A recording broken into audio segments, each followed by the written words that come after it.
बिस्मिल्लाहिर्रहमानिर्रहीम अस्सलाम वालेकुम। पाकिस्तानियों के लिए अच्छी खबर है। कतर एयरलाइन और कतर हुकूमत ने बड़ा ऐलान कर दिया। कतर हुकूमत ने कहा है कि एक हफ़्ते में 1200 फ़्लाइटें उड़ाने का ऐलान है। पीछे पाबंदी लगी हुई थी और 1 जुलाई से कतर एयरलाइन ओपन हो रही है।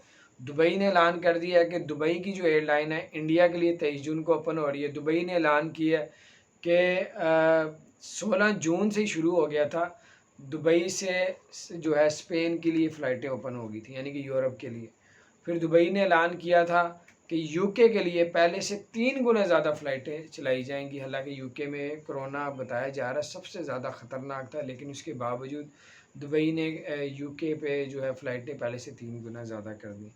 और उससे अच्छी बात यह है कि टर्किश एयरलाइन जिसने पाबंदी लगाई हुई थी, और टर्किश एयरलाइन भी पहले से 3 से 4 गुना टर्किश एयरलाइन ने क्या कि दुबई के लिए फ़्लाइटें चलेंगी, क्योंकि दुबई ने काफ़ी ज़्यादा कोरोना के लिहाज से बड़ी केयर की है, लोगों को भी करवाई है।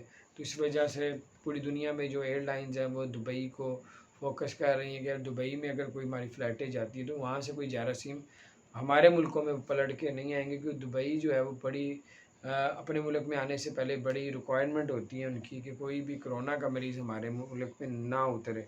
तो ये बड़ी बड़ी अब अच्छी अपडेट्स आ रही हैं, मैंने कहा आपके साथ शेयर करते हैं। और दुबई में जो है वो टर्मिनल 1 खुल रहा है, उसके पीछे 3500 जॉबें उन्होंने बताया कि खुलने जा रही है। अब दुबई में जो RTA है वहाँ पे जाके पता करें, बड़ी जॉबें हैं।